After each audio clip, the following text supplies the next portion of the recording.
Today I'm ranking all the free editions Ascended creatures. I don't consider the Anomalacris, or whatever that's called, to be that useful or interesting, so I didn't even buy it. Anyway, as always, leave a comment, let me know what you think, and leave your suggestions below for what you want to see next. Anyway, let's get into it. At number 8, we have the Danotherium. To tame this giant elephant, you'll need beer. Walk up until the elephant challenges you to a standoff and wait for him to point his ears out and swing his trunk around. Then you need to walk up to it and this crazy alcoholic will take the beer right out of your hands. Its primary attack is a double stomp, which can even break through the rock elemental's natural armor. Its secondary is a trunk swipe, dealing the damage but being more quick to use. The C attack is a rally cry similar to the UD buff, but it seems to be stronger than the UD. The final attack is with control, and it's just a roar that has no actual effects tied to it. The saddle for this fellow is unlocked at level 95 and needs 570 fiber, 150 hide, 20 metal ingots, 350 wood, and 150 cementing paste. I for one can't wait to see what people come up with for the overall supply drops using this creature. 7 is this is a Factinax. I'm just going to call it that because that's as close as I can get. It's a very standard tame that feels super vanilla to Arc, which is pretty cool. It is a simple knockout tame, but knocking one of them out isn't as simple as it seems. Once tamed with exceptional kibble, you have a fast swimmer and the weirdest land mount you've ever seen.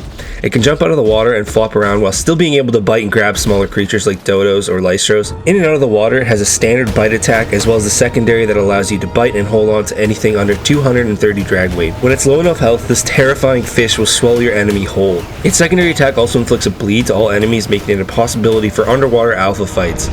Its saddle is unlocked at level 55, needing 290 hide, 155 fiber, 50 cementing paste, and 15 metal ingots.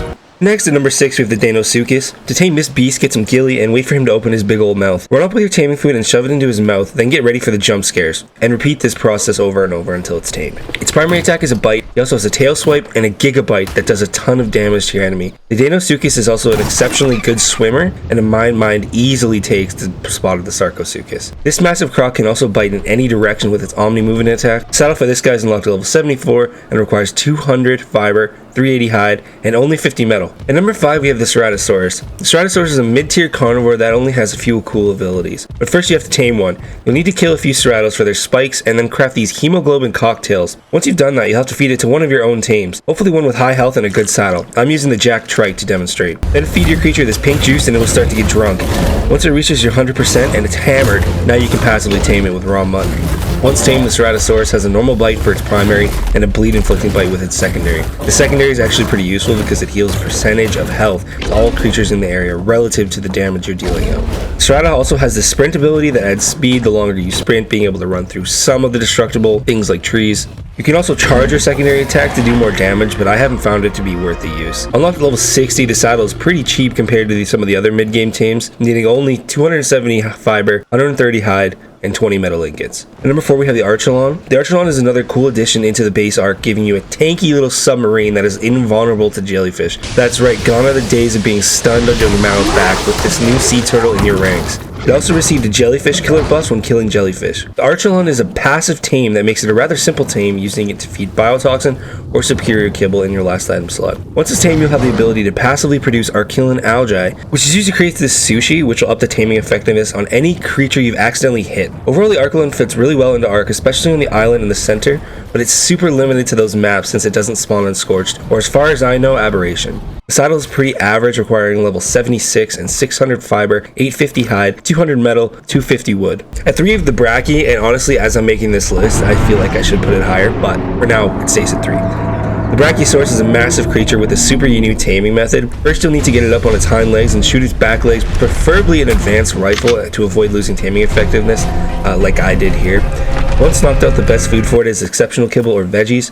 Once tamed, you are greeted with a ton of attacks.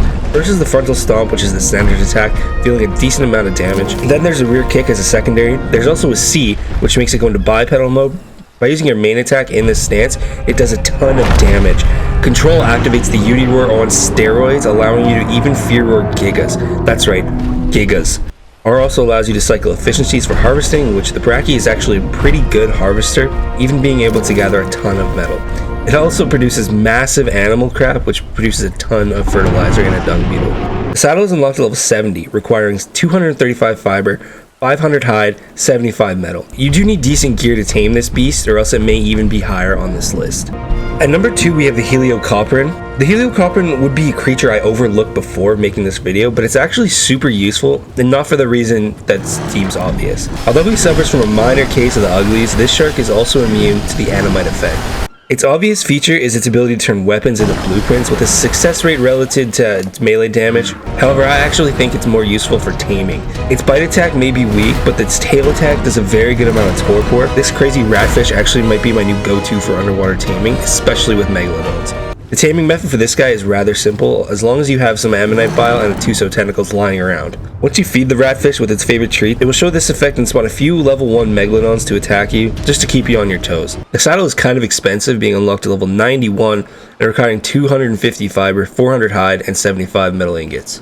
Now at number 1, to no one's surprise, the Acrocanthosaurus. To tame this huge theropod, you'll need to do damage to it until it goes into its defensive stance, and then this roar will allow you to feed him biotoxin in order to knock it out. Its preferred food is exceptional kibble. Once tamed, you now have a mobile tank. By pressing C, you can activate its defense mode that can even tank turrets to an extent. It has a normal bite attack, a stomp attack, and a roar because he's huge. The roar does nothing else, it just looks cool.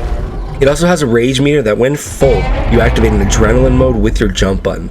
The shield bash even has the ability to damage metal structures. This beast's saddle is unlocked at level 76, needing 200 fiber, 380 hide, and only 50 metal.